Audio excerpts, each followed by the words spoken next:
Hiya! My name is Robbie and I'm still behind this desk. After John Key said that the TPPA protesters were misinformed, we decided to help him #inform the protesters. If you didn't watch our last video, then there's a link in the caption or in the magical floating box to the side of my head that my hand always annoyingly goes behind. Look at that. God, I find that irritating. Oh, sweet Jesus. Anyway, you watch that and I'll wait here.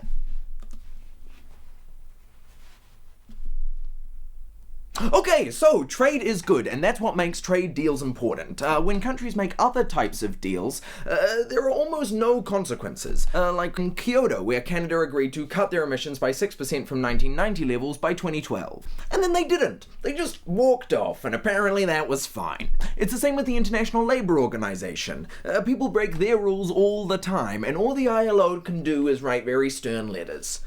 Dear Colombia, we saw you killed some union leaders. Not good! Yours sincerely, the ILO. P.S. Please return this letter so we can send it back to you the next time you do the exact same thing. But trade agreements matter. If you write something into a trade agreement and then you don't do it, the World Trade Organization can make you pay money, or you can be kicked out of the agreement. Those are serious consequences, which means if you want a country to agree to do something, and then you want them to actually do that something, you should put that something into a trade agreement, which is what corporations have managed to do to US trade deals.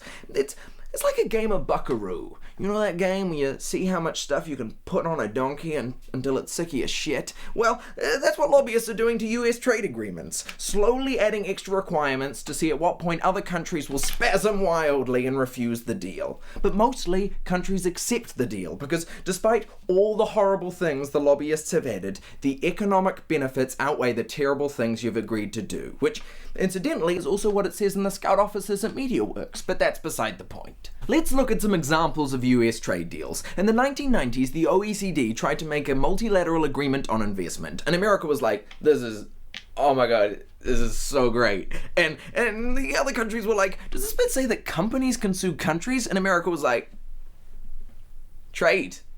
So hey guys.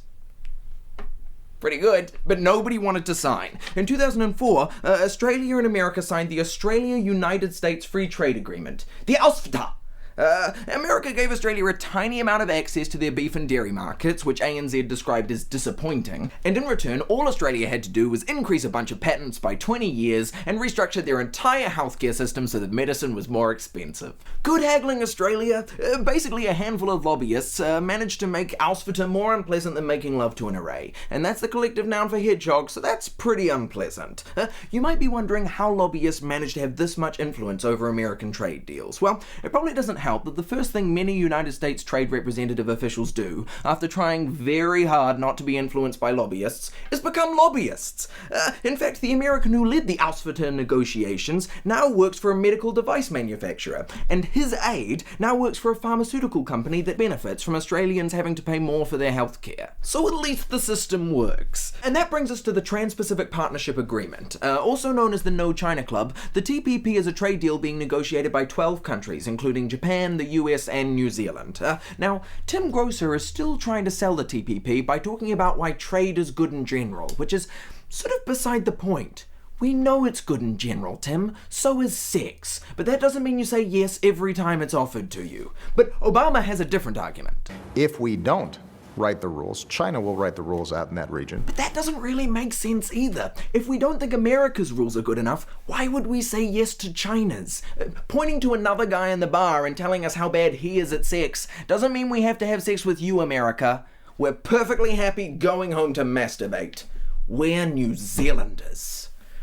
The TPPA will probably be pretty similar to other US trade deals. A bunch of awful stuff suggested by some lobbyists and just enough access to the US agriculture market to make it feel vaguely worthwhile. If it gave us access to the US dairy market, that'd be awesome, but the Financial Times says that's highly unlikely. The only thing that's guaranteed is that the TPPA, which involves over 40% of the world's GDP, will be an example of international rules for future trade deals. If those rules involve companies suing countries or extended monopolies for pharmaceutical companies, then our parliament should vote against the TPPA. Not just because it's bad for us, but because all countries need to send a clear message. Buckaroo, America. Buckaroo. Unfortunately, our parliament won't get to vote for or against the TPPA. Instead, if an agreement is reached, the decision to sign it will be made by the National Party cabinet. So, let's just hope they're well informed.